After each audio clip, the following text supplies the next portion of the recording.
everyone out there. I'm Len DiCostanzo, Senior Vice President of Autotest Workplace Channel Sales, and I'm going to share some, life experience with you guys. I'm going to talk about evolving your business with a hybrid service catalog. And for those of you that know me, and if you don't, I'll just share a little bit of my recent history. I did just move into a new role here at Autotask. You'll see my title, Autotask Workplace Channel Sales. Prior to that, however, I was a solution provider like all of you out there and have quite a bit of personal experience building my business and building a managed service practice and just evolving as a one-stop shop for my client base. And I joined Autotask in 2008 after selling my business prior to that. I've been working with our customers ever since in a role of Senior Vice President of Community and Business Development. And I recently took on this new role, but I still love to get out and share not only my personal experience, but what I've learned from working with our over 8,000, 9,000 partners we have around the world, constantly talking and working with our clients to understand what's going on in the market today and then bringing that back to you in forms of webinars just like this. So let's get started. My goal today is to share insights on building a hybrid product and service catalog with a goal of increasing your sales and profitability, but more importantly, aligning with the needs of your clients and your business. And we all know our businesses would not be successful, we would not even be in business if there weren't business clients out there that need technology to solve their business problems, their business challenges. And one of the key ways to do that is to have a well-rounded catalog that you can bring to bear on your clients' business problems, their business needs. And again, it doesn't necessarily mean that you have to deliver all those solutions, but certainly have a way to access friends in the business, your peers, to do things that you can't, yet still maintain account control. So the hybrid catalog is pretty important. So the insights we're going to share to achieve that goal is we'll start out by just sharing some best practices and standards you can use to build your hybrid service catalog. And then we'll talk a little bit about product sales and services, and how balancing the two will really drive profitability and revenue. And many of you out there, I would imagine, at least several, and I know even myself, used to say, I don't sell product. So we'll touch on what product is and how you might not necessarily sell it, but just drag it in with your solutions. But definitely having product and service in your catalog gives you that, again, unique one-stop shop that helps drive profitability and revenue, and we'll touch on that. And we'll give you some methodologies you can use to define your service catalog and get started quickly. And most of you are in business for a while, even if you're in business for a year. Imagine some of you might be just getting started, but for those that have been in business, you've produced a proposal, you've made recommendations for solutions, and your hybrid catalog is probably right there in your proposal. So you can get started quickly as you just organize it just a little bit better. And then in our insight number 4, we're going to talk about how to align your catalog with what I like to call the 4 critical stages to securing a client for life. And we know that is next to impossible because you just can't control when a client is going to either go out of business or get acquired. But certainly you can take all the right steps to keep that client for life. And certainly in my 20-plus years of being a solution provider, that was my goal, and I thought we did a pretty good job of it. So what I want to do here is really almost give you the end game before we start talking about the catalog, and it's really what I call a year in the life of an IT service provider or an MSP. And one of the things I always like to share is when I say MSP, most folks talk managed service provider. I typically like to talk about it in terms of a managed service practice, because it is part of your business. It's just not your entire business. If you're a really good solution provider, or we like to call ourselves back in the day a technology consulting firm or a business technology consulting firm, and we did have our solutions and services, and we did build a recurring revenue practice. So I talk about MSP or managed service practice much like you might build a storage practice or a security practice. And right here you see the first thing that pops up if you're truly in this space to win it these days. You need to have a managed service practice, a recurring revenue stream. And there you see day 1 through day 65, you're going to be delivering those recurring managed services. You're going to be monitoring your client's infrastructure. You're going to be talking to their users with your service desk. You're going to be maintaining devices. storage. Perhaps you're into voice over IP, handsets, circuits, all of those recurring services that you're delivering from your managed service practice that gives you that opportunity to send an invoice every month to cover those managed services. And that's the beauty of a managed service practice is you're going to wake up in the beginning of the month and you're going to know you have business out there. I can certainly remember back before the managed service days, and always like to consider myself one of the first that got into a recurring revenue stream. I did it about 1997 or so I've been doing this a bit. But one of the key things about invoicing for managed services, it is that opportunity finally for you to get an invoice out on the street at the beginning of the month so that you actually get paid prior to delivering your services, whereas in the break-fix model, you're always getting paid after a stressful situation, and sometimes it took a while for that invoice to get out on the street because you had a difficult time collecting your time and putting into a system like Autotask PSA, which we'll touch on in a little bit. But again, managed services gives you that opportunity to send out monthly invoices, and then one of the key best practices that I'm sure you may have heard, if not, I'll share it with you, have those monthly meetings with your client. I always like to call them a monthly operational review, and if you took the acronym MOR, they're more meetings. Those monthly operational reviews are your chance to not only review what you did last month for that invoice, but what you're going to do next month, and ultimately that acronym MOR is to get more work. You stay in front of your client, learn what's going on, and try to get more work. And then one of the other key best practices, you want to have some quarterly business reviews, quarterly meetings, perhaps a little higher up in your organization than the monthly operational review.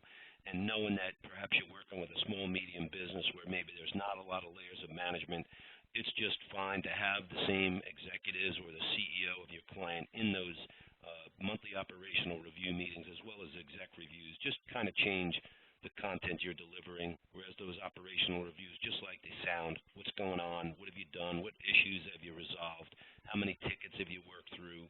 And on the exec review, it's more about the business. Perhaps it's you sitting in on a webinar like this, learning something, sharing it with your client, maybe attending a conference, perhaps like Autotask Community Live coming up in September, and you learn about a new vendor and a new solution, and you want to share that because ultimately you're going to take all that information that you gather and develop next year's business technology plan for your client, perhaps around that September, October time frame. You're taking all that knowledge you gained from your monthly operational reviews, the executive reviews. You've perhaps learned that they're opening another office.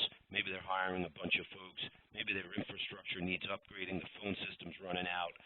So you get out and you develop next year's business technology plan, which gives you that opportunity to drop in a solution next year. And that solution, I always like to talk about every solution you deliver, you need to bolt on some additional managed services to keep that solution up and running. So I always try to share whatever solution you're delivering, figure out what that recurring service is going to be, and then deliver it. So, for example, solution one, maybe you're putting in a file sync and share solution like Autotask Workplace. It's a project. You deploy it. You charge for that project or that solution. Maybe it's an assessment, then a deployment, and then you bolt on your managed services, which is that monthly recurring invoice for the file sync and share service. Maybe solution two is a voice over IP solution, and you deliver that solution, then you bolt on additional your managed services to keep going. And that's typically a one-time capital expense. Maybe you lease it. I always love to lease because my leasing company would pay me within 10 days as opposed to waiting for the client to pay me. And then maybe that's a second invoice your client gets because everything's on that managed service invoice if you're delivering it. Again, you have a year in the life and you're delivering that invoice. Maybe you do a 3-year lease for a new infrastructure upgrade, and that lease coincides with your invoice, so now they're getting just 2 invoices for their IT services every month. And of course, throughout the year, things are going to happen. That's why you want to have a little bit of an a la carte menu in your catalog. It might mean you have a service defined as set up new user or administrative laptop. And coming with that administrative laptop will be the setup and the price for the managed services to support that desktop. So one of the things I always share with managed service providers or service providers with a managed service practice. I think there's always a lot of talk about an all-you-can-eat model. Well, I think when you talk about an all-you-can-eat model, you really have to watch what you say, because if it's all-you-can-eat, the first time you try to charge for an additional service, you're going to be accused of perhaps nickel and diming, or perhaps, being kind of reminded that you said all-you-can-eat. So always remember, charge for your managed services and let them know this is the a la carte menu where you're going to pay for an additional service, and that's part of your service catalog. And even though you've built a managed service practice, break fix does not go away. It's still going to happen. Just be prepared to incorporate that into your managed service offering, either as a service that's included in your managed service offering, because you know you've got a refreshed environment, everything's new. Break fix is going to be minimal, but it's going to be there. And maybe if they don't upgrade the infrastructure, perhaps break fix is billed outside of your managed service offering.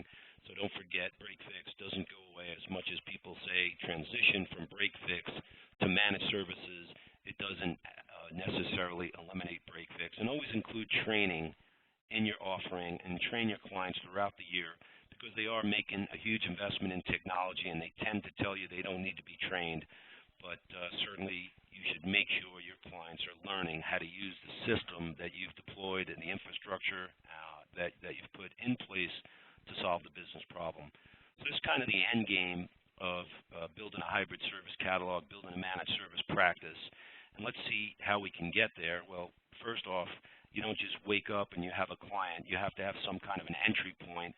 And perhaps it's just maybe a referral, and that first exec review meeting is really about the sales opportunity, and you maybe have 1 or 2 meetings where you propose that technology plan or that solution, and that's your way in to get this process started. Perhaps they called you because they needed a new desktop and they found you on the web, or they needed something and they found you some way. Maybe it's something off your a la carte menu that you're going to deliver, and from that you may then back into that exec review meeting and look for the bigger picture. Or maybe you work with a vendor who provides you a lead because something happened, maybe with their laptop, maybe with some piece of their infrastructure, and you just have to be ready to take whatever entry point you get and turn that into your next opportunity for a solution and additional managed services. So insight number 1, we talked about using best practices and standards as you build your catalog and evolve your business. And I always like to talk about ITIL, the Information Technology Infrastructure Library. Essentially, ITIL is a best practice framework that contains 5 books. And these 5 books take you through a really nice process. And if you're starting to hear terms like incident management, problem management, event management, these are pretty much the things you've been doing every day for as long as you've been in business. They've just now been put inside a series of books that start with service strategies, where you're planning services to meet the business objectives of your client, and you've been working out there long enough, you kind of understand the typical services you may need. Perhaps you're servicing a particular vertical, and you'll understand that maybe you need a different set of services for that vertical. But whatever you determine is needed to meet the need of your client, you then design that service and then roll it into production. And there's a whole book about how to put a service into production, and you never just want to start by selling something you've never rolled out before. So having a good service transition plan is pretty important as you build your service catalog. And then, of course, once your services are in production, now you're delivering it in an ongoing type of way, and the service operations guide gives you a way to provide ongoing management of the service to make sure that that service you defined is meeting the business objectives, the business needs that your client has. And if not, or if you need to improve it, there's an entire book on continual service improvement and essentially evaluating all those services that are in production and continuing to improve the delivery and support of the client business. So you can go out on the web and do some searching. I myself am ITIL Foundation certified, so there's a couple of certifications. But the real key is it's what you've been doing all along, except a little structured and organized, and gives you a chance to really improve service delivery over the long run. So what are the 5 top reasons to build a hybrid service catalog? Well, it is the linchpin, I like to say, for an IT service management approach. And an IT service management approach is really that master plan that you have to make your business better, perhaps to move into more of a managed service practice. But whatever business you're moving into, you have to have a plan, and the linchpin is the catalog because your organization will know the services that you deliver.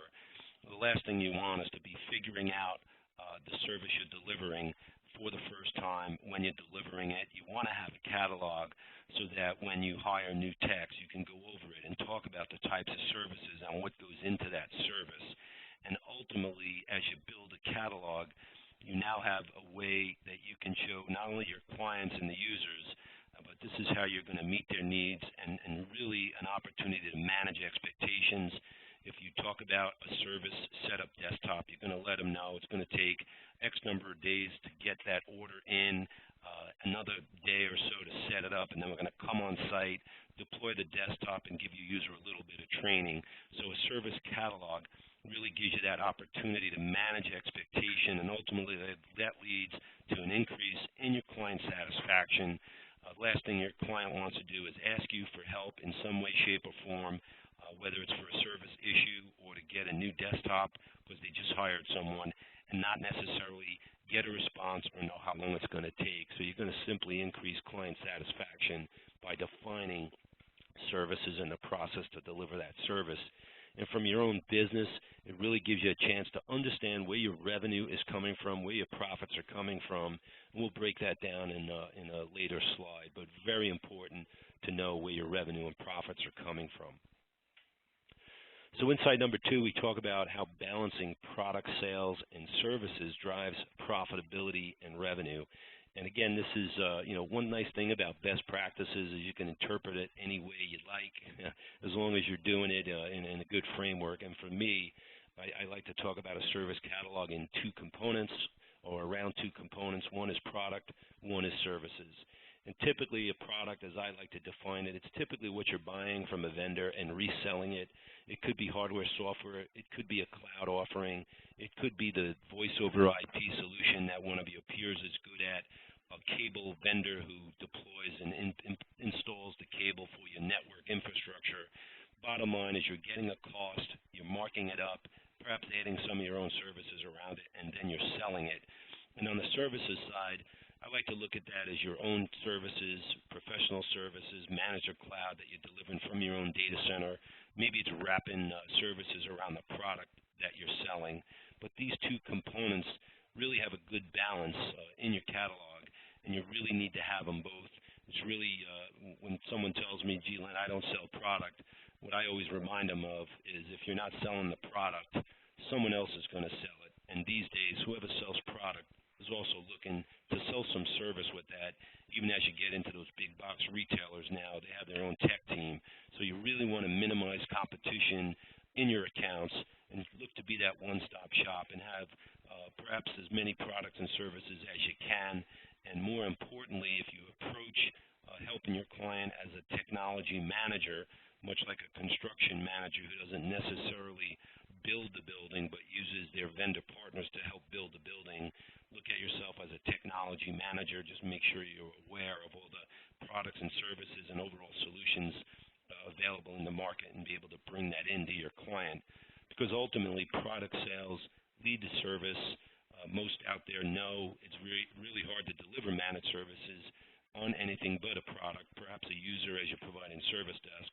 But typically, managed services are delivered against a product, and then ultimately that product, perhaps it's a desktop or a server, even if it's a cloud solution, you have to deploy it and then again bolt on those managed services so that you now have the recurring revenue stream we talked about in our earlier slide, and really make it easy for your clients to buy. That's the beauty of a catalog. Again, you could publish a catalog, you can have it posted on your website, whatever it may be. Just let your client know these are the services we have, these are the parameters around the service, and really make it easy to buy and have a fantastic product and service continuum, because I always like to say, why let your clients buy products or services elsewhere Ultimately, you want to be that trusted advisor of the IT department for your SMB clients, even your larger clients, and you want to be the go-to person that they talk to first about any technology need or business need they have. And by having a pretty well-rounded hybrid service catalog, you're going to be able to meet those needs pretty efficiently. So why services? Well, services gives you that opportunity to differentiate yourself from folks who just sell product. Sure, you heard the term box pushers. There are folks that just sell product.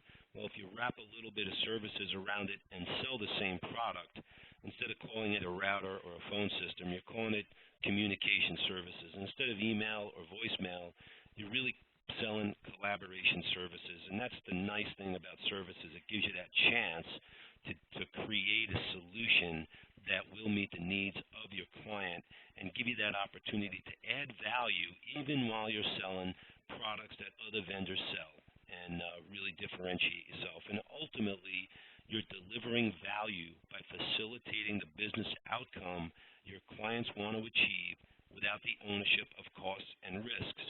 Basically, that means if you're working with an SMB that's a law firm or an accounting firm, or perhaps they make buttons, they shouldn't have to worry about technology.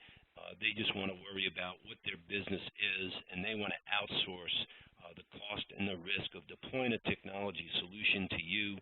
So that's really the value of services. It gives you that chance to kind of take ownership of the outcome, earn some trust along the way, and continue to retain that client as long as you possibly can. So insight number 3 is all about a methodology to define products and services in your catalog so you can get started quickly. And of course, I'm going to give you a slide in just a couple of minutes, but it does take a little bit of time to build your hybrid service catalog. But these are some really great steps for you to finalize and follow. First, you got to decide on your product set. I think one of the key things is to standardize the products that you're selling. For example, you might want to pick the type of server product that you're using, the vendors that you work with. It's all about partnering with the right vendor, the right distributor, the right supplier. And of course, once you do that, you got to get your team certified. And of course, if you have a bunch of different products, or you walk into an account and they're not going to use the products you sell, you now have to learn that product. Maybe it won't work with all the other stuff you sell. So decide on the products that standardize it and partner with the right vendors and suppliers as well as your peers. And then ultimately have ways that your client can pay. I mentioned leasing in the beginning.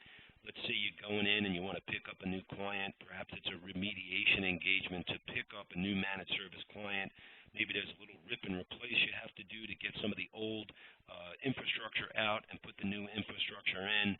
And maybe that solution's $10,000 to $50,000, whatever dollars it's going to be.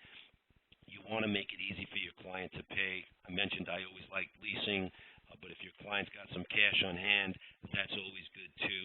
But make sure you have some financing options. One of the nice things about distributors and some of your vendors, and certainly there are leasing companies that love to work with you, there are plenty of options that you can develop to help your clients pay for what you want to sell them. And look to automate quoting and presentation of your solution. Autotask PSA has several integrations, Channel Online, QuoteWorks, that give you that opportunity to produce a nice quote and present it, and ultimately produce a catalog that just makes it easy for your clients to buy from you. And ultimately, you want to make sure that once they buy and you deliver the service, that you've automated your own back office processes by having the right tools in place. Certainly we're here at Autotask with our PSA solution, with our RMM solution, Autotask Workplace. We provide you some of the key tools you need in the back office to really run a smooth IT service provider business with a managed service practice. So really get into defining that product set, follow those key steps, and you should be good over the long run. So here we're going to talk about defining services in your catalog. Not too different of a flow, but a couple of different things to consider. Again, services are all about standardizing, much like on the product side. So you really want to define and productize your services. You want to understand what it costs you to deliver that service. For example, if you're setting up a desktop, a laptop, a mobile device, a router, a printer, whatever it may be, you should know how long it takes you to do that, because based on how long it takes you to do that, you will now know also which tech that needs to do that service and what they cost you. And if it takes 3 hours times the cost, you now have the cost of that service, and you can mark it up where you can generate some profit. And then, of course, if you have the right automation in the background in your back office, as you track time against that service, you're going to know if your time estimates are correct, if your resource utilization that you believe it was going to take actually is what it takes, and give you that chance to update your pricing. And once you understand the services and you productize them, part of that is establishing service levels, metrics, a schedule. Again, not only how long it takes, but from the time they request that service, how long does it take to actually deliver it, and for that client or that user to be running and using that technology component in their business. Ultimately, develop an SLA or service level agreement that matches the services in your catalog. For example, if you're doing some patch management or if you're updating antivirus, what are you going to do? Are you going to do it on Mondays? Are you going to do it every day at 7 a.m.? Are you doing it at night? Really make it easy for your client to understand the metrics around the service and what it is you're going to do to deliver it. And more importantly, if you don't deliver the way you say, what are you going to provide them to make up for what you don't do? So if you're supposed to respond to a service call within 2 hours and it takes you 2.5, if you promised a 95% rate hitting your SLA, but you hit 94, are you going to give them an extra service? Are you going to reduce their price? So a service level agreement really gives you an opportunity to show that you mean what you say and you're going to do what you promise. And ultimately have that wrapped around template statements of work. As you define your services and your solutions, it's going to be pretty simple for you to actually understand what you're deploying and what needs you're meeting, so you can create template statements of work that you can use over and over again, hopefully just changing a few parameters around it. And especially if you're in a vertical, those needs are pretty similar. You already know how to solve the business challenge. And of course, we'll talk a little bit about how you're going to present that solution, but ultimately you can have a template statement of work and deliver what that client needs. And ultimately, as I mentioned, you don't have to deliver every solution. Fill gaps in your service delivery through partnering with your peers. And just like on the product side, automate the quoting and sales management of service delivery. Typically, again, in the same system, Autodesk has a real nice quoting engine that ultimately ties whatever you're quoting, product and service, ties it to your contract, makes it easy to get a bill on the street, and manage the sales process start to finish. So again, services and product, pretty much the same as you go into the back office. Make sure it's easy to quote, easy to buy, and that you have great tools in place to manage it. The one thing you really have to consider on services is make sure you're surveying your client base, get the feedback that, in fact, the service you said you were going to deliver was delivered, and your client's happy or not, and then work towards continual improvement of service delivery. And it's always good to make sure you're surveying your clients. Don't think that because you know them and you're the IT department and that they love you, because there may be a user in there that's festering, and you want to find out through a survey, and that's real key on the service side of the business. So now we'll kind of slide into insight number 4 and talk about aligning your catalog with what I like to call 4 critical stages to securing your client for life. And it really is about inside your business and how you might operate. And of course, Autotask PSA is there to help you generate revenue across those 4 critical stages to securing your clients for life. And it all starts in that consultative sales and account management stage, that first stage where you're listening to your client's needs and then recommending that technology solution to their business needs. And if you do a great job in this first critical stage, you're going to win that second stage, which is to deploy that solution you recommended. And Autotask CRM gives you that opportunity to track your accounts and contacts, produce the quotes, and manage your pipeline, and continue to communicate out to your clients so that when you win that business, you now can take that information you learned in the sales process, transfer it through, and deploy that solution.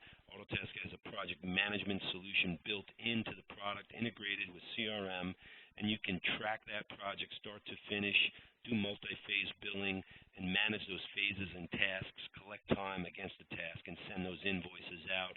And this second critical stage, real important, obviously, because if you don't do a good job deploying the solution that you recommended, you're not going to get to this third critical stage where you now bolt on those managed services and deliver it every day, day 1 through day 365, just like I shared earlier in our presentation, whether it's managed services, cloud services, or that ongoing service desk support, service desk integrated right into Autotask, again, giving you the same information in one spot that ultimately leads you into that trusted advisor role, or what I like to call the business technology department, not necessarily the IT department, but the business technology department, because technology solutions don't exist without the business. I always like to marry the two words, business and technology, together. In fact, I was never the CIO or the virtual CIO. I was the business technology officer. Just tie it back, let them know you understand you only exist to help them in their business.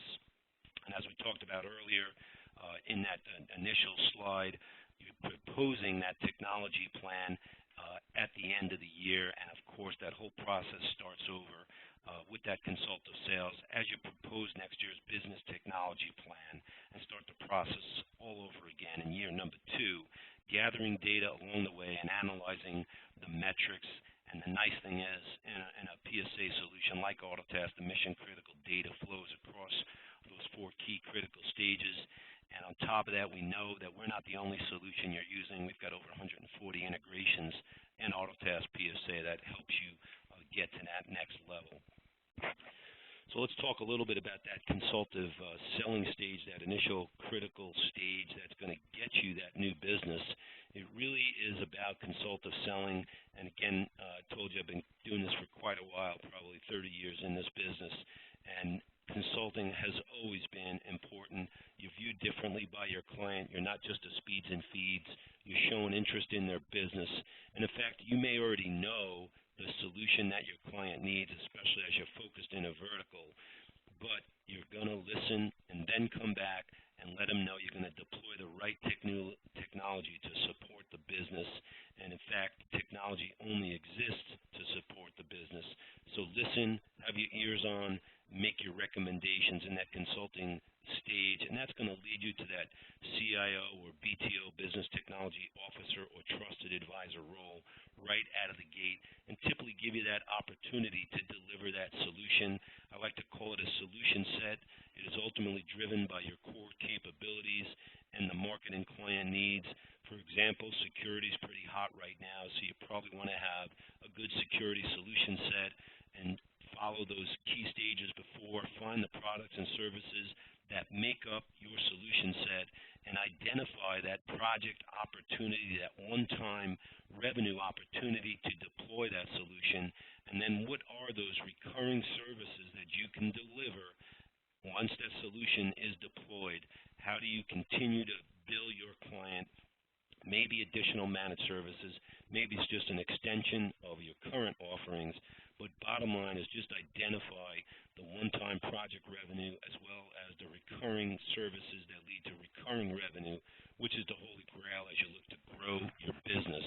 And ultimately, it's about a standardized solution set that you deliver over and over, continually getting better, perhaps refining the time it takes to deliver each task in the project, analyze those metrics that you collect for continual improvement, and keep on refining that solution. And ultimately, once that solution is deployed, you're providing support and managing cloud services that continue to keep you in that client and getting them to really like what you're doing for them.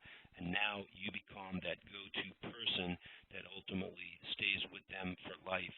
So let's take a look at a solution set in a little more detail, because there are going to be some products. Let's look at a networking solution set or an infrastructure solution set.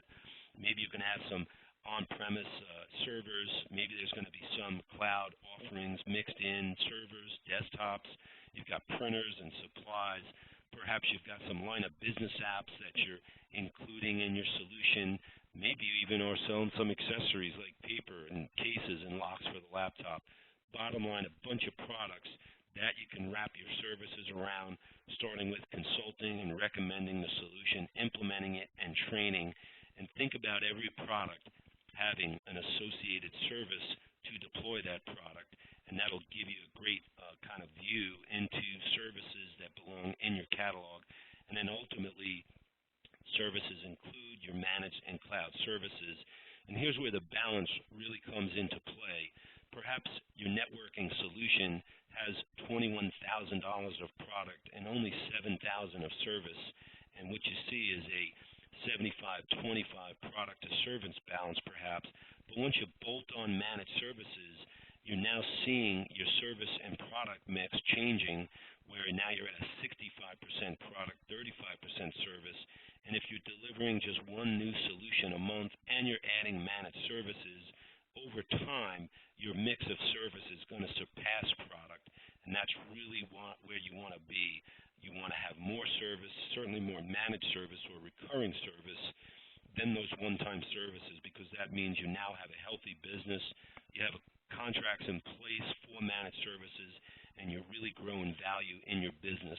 So if you look at a solution set, you'll ultimately understand what is the mix of product and service, and as you deploy that solution and bolt on services or managed services, that mix is going to skew more towards services, and again, lead you to that promised land where your services are more than your product.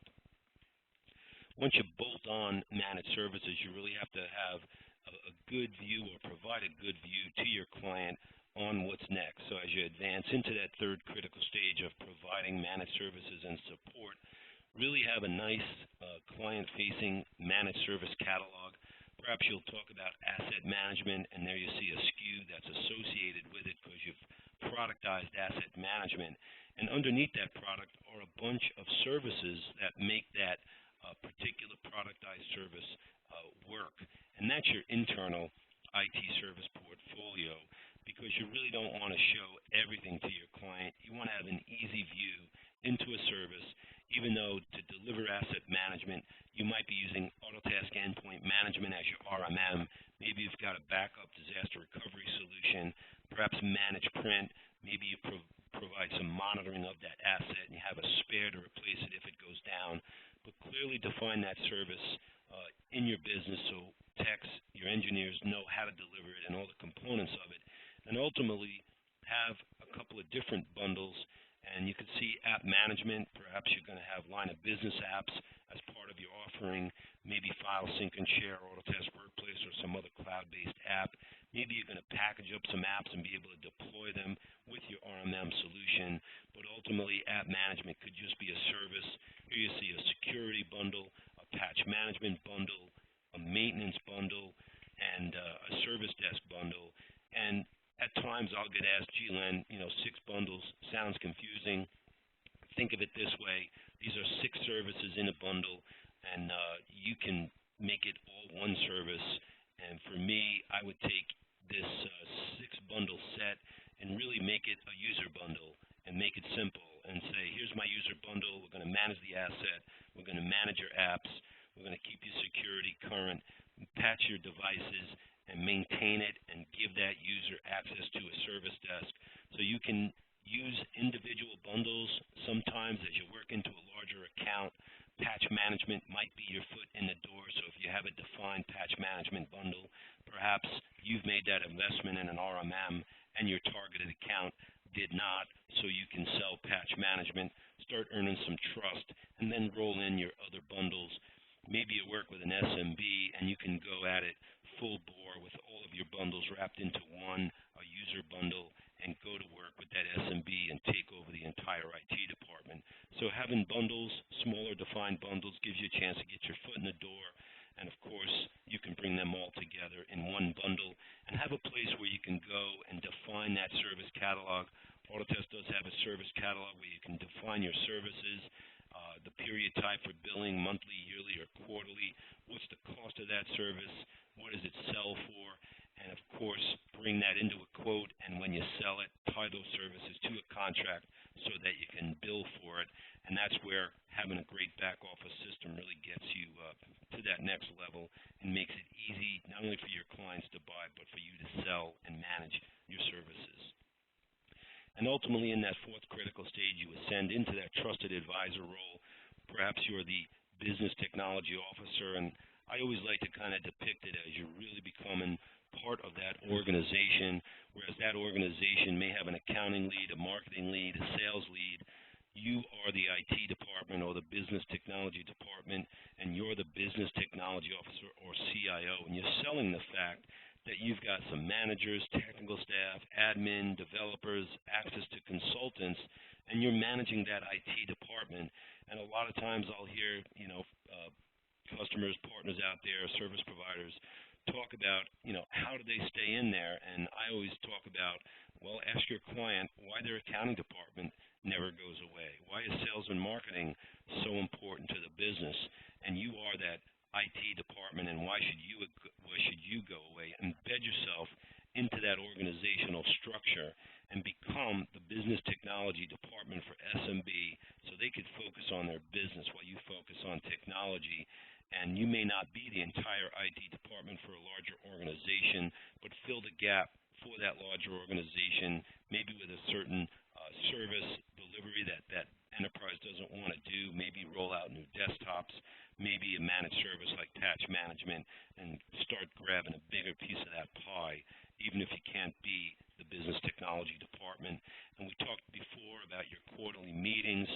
Since you do have a seat at the table and you are that business technology officer, form that business technology council of the top leaders, meet quarterly, and check in at the business level, share some new technologies that you may have seen, understand the needs of the business, and start using that information to propose next year's business technology plan or some immediate project that your client may need, and again, ascend into that trusted advisor role.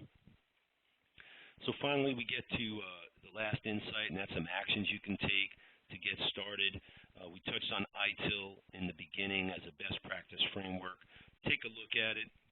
It's I won't exactly call it a great read. Sometimes I'll share that I like to read it on the beach so I can maybe take a nap, but ultimately it does give you some great information and insight on best practices you can follow and get started building or enhancing your current catalog and get rolling defining your products and services, ultimately building your pricing strategy, your markup strategy, and get into building and maintaining key vendor and distributor relationships that are going to help you deliver the products you need in your solution or get access to them, and those peers that are going to help you deliver solutions that perhaps you don't have the skill set to deliver, and ultimately build that hybrid service catalog that aligns your catalog to secure a client for life. And that means understand the consultative selling process, recommend a solution and deliver it, and that's comes from defining those key solution sets or your core competencies of the business, and then the managed services that go along with it that get you to that trusted advisor role to secure the client for life, and make sure you have the right tools. And so really thank you for, actually I'd like to congratulate folks for taking the time out of their day to sit in and hopefully work on your business and not in it. And I'll hand it back to